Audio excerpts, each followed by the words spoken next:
Support and resistance क्या है, buying and selling zone क्या है, सपोर्ट बिकम रेजिस्टेंस कैसे बनता है, रेजिस्टेंस बिकम सपोर्ट कैसे बनता है, बाइंग एंड सेलिंग जोन का फॉर्मेशन कैसे होता है, सब कुछ इस वीडियो में कवर करेंगे। Hello everyone, this is Shivam. Welcome back to our channel. Video अगर आपको अच्छी लगती है तो प्लीज़ एक लाइक करें और चैनल पे पहली बार आए हैं तो चैनल को सब्सक्राइब करें। चलिए शुरू करते हैं। चलिए मान लेते हैं कोई प्रोडक्शन कंपनी है जो अपना प्रोडक्ट रेडी करती है जिसका टोटल कॉस्ट है 100 रुपये।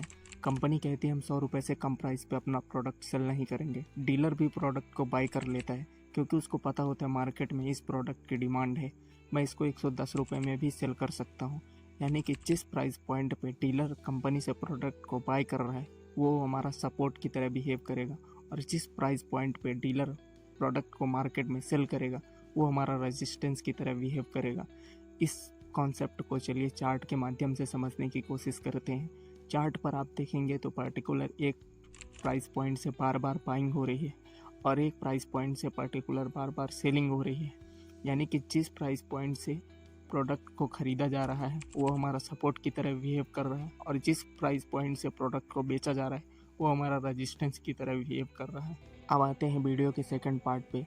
कुछ दिन बीत जाने के बाद मार्केट में प्रोडक्ट के अगेंस्ट एक नेगेटिव न्यूज़ आती है। उस नेगेटिव न्यूज़ की वजह से प्रोडक्ट की डिमांड मार्केट में कम हो जाती है। तब डीलर क्या सोचता है कि अगर प्रोडक्ट टाइम पर नहीं बिका तो वो एक्सपायर हो जाएगा और मुझे बड़ा लॉस हो सकता है। उस लॉस से बचने के लिए डीलर उस प्रोडक्ट को जिस कीमत पर बाई किया था उसी कीमत पर वो बेचने के लिए तैयार हो जाता है। यानी कि जहाँ से अभी तक बाइंग हो रही थी अब वहीं से सेलिंग हो रही है। इस कॉन्सेप्ट को चार्ट पर समझने की कोशिश करते हैं। चार्ट पर आप देखेंगे कि अभी तक जिस प्राइस पॉइंट से बाइंग हो रही थी उसी प्राइस पॉइंट से सेलिंग हो रही है। अब आते हैं वीडियो के थर्ड पार्ट पे। कुछ दिन और बीत जाने के बाद मार्केट में एक पॉजिटिव न्यूज़ आती है उस प्रोडक्ट के फेवर में, जिसके कारण उस प्रोडक्ट की डिमांड पहले से कई गुना ज़्यादा बढ़ जाती है। तब कंपनी डीलर से कहती है कि अब हम अपना प्रोडक्ट 100 रुपये में नहीं बल्कि 110 रुपये में सेल करेंगे। तब डीलर क्या सोचता है कि प्रोडक्ट की डिमांड पहले से कई गुना ज़्यादा बढ़ गई है, अब मैं इसको 110 रुपये में अगर बाय करता हूँ तो 120 या 130 रुपये में भी सेल कर सकता हूँ। आइए एक बार फिर से चार्ट पर चलते हैं। चार्ट पर आप देखेंगे अभी तक जिस प्राइस पॉइंट से पर्टिकुलर बार बार सेलिंग हो रही थी अब उसी प्राइस पॉइंट से बाइंग हो रही है। यानी हमारा जो अभी तक रेजिस्टेंस था अब वो सपोर्ट बन चुका है। अब अगर हम बात करें इन सपोर्ट रेजिस्टेंस का चार्ट पर फॉर्मेशन कैसे होता है और हम इन्हें कैसे फाइंड कर सकते हैं, तो देखिए सपोर्ट के लिए इनका फॉर्मेशन दो तरह से होता है और रेजिस्टेंस के लिए भी इनका फॉर्मेशन दो तरह से होता है। बाइंग जोन के लिए रैली बेस रैली, यानी कि एक स्ट्रॉन्ग बुलिश कैंडल, उसके बाद 1 से लेकर 6 तक पिन बार डोजी कैंडल, और उसके बाद फिर एक बड़ी स्ट्रॉन्ग बुलिश कैंडल। और दूसरा फॉर्मेशन होता है इनका ड्रॉप बेस रैली, यानी एक स्ट्रॉन्ग बेरिश कैंडल एंड 1 से लेकर 6 तक pin bar and doji candle, और उसके बाद फिर एक strong bullish candle.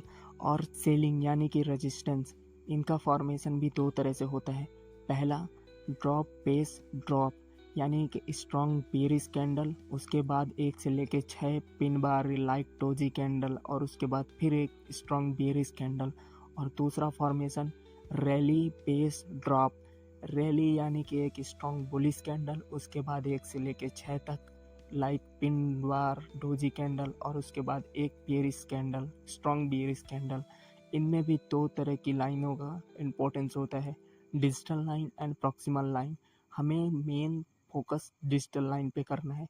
Buying zone में हमारा डिजिटल लाइन बेस कैंडल के लो पे होता है और सेलिंग जोन में हमारी डिजिटल लाइन बेस कैंडल के हाई पे होता है। आई होप इस वीडियो के माध्यम से मैंने आपको जो कुछ भी समझाने की कोशिश करी है आपको समझ में आया होगा, और कुछ भी डाउट रहता है तो आप कमेंट सेक्शन में मुझसे पूछ सकते हैं, मैं उसका रिप्लाई करूँगा। ये मेरे चैनल पे फर्स्ट लॉन्ग वीडियो है, कुछ भी गलती हुई हो तो प्लीज़ माफ़ करिएगा, और वीडियो अच्छी लगी हो तो प्लीज़ लाइक करिएगा और चैनल को सब्सक्राइब करिएगा। तब मिलते हैं नेक्स्ट वीडियो में, तब तक के लिए गुड बाय।